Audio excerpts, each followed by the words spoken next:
kuma ban zauna ba kan ci gaba da ganin Allah ya riga Allah ya bani iko na cika wannan alƙawarin da na yi. Wato album da naka guda biyu kenan. Na'am, guda biyu ne. To idan za a ce wannan album da ya kai nan wajen waƙoƙi na magana sai kar a ce ban fito da abubuwan da ba su zo ba wajen waƙoƙi da suke iya kai da zama shura ko kuma faɗakarwa ko kuma yayi.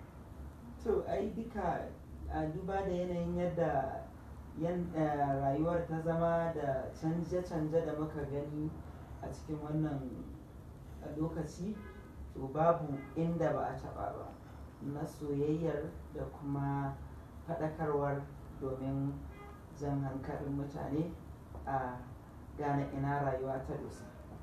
To kowane ɓangare da sauƙi ba, so dai za mu iya ƙoƙarinmu abinda Allah ya nufa mu kiyaye, za mu kiyaye mu ɗauki matakin, wanda kuma Allah bai nufa ba shikenan sai iya mana saƙon dai muke so mu miƙa ga mutane su ji abin da suka daɗe suna jira su ji da gare mu, insha Allah.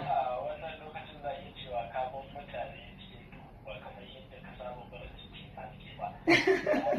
Kusan dai kan shekarar da za ka fitar da album a tallar album na shekarar da ta gabata. Mutane ko tallar album sabo a cikin sa kana faɗin wanda za ka fitar a gaba, amma har yanzu mutane za su iya cewa wannan ba su san ma sunayen su ba. Dama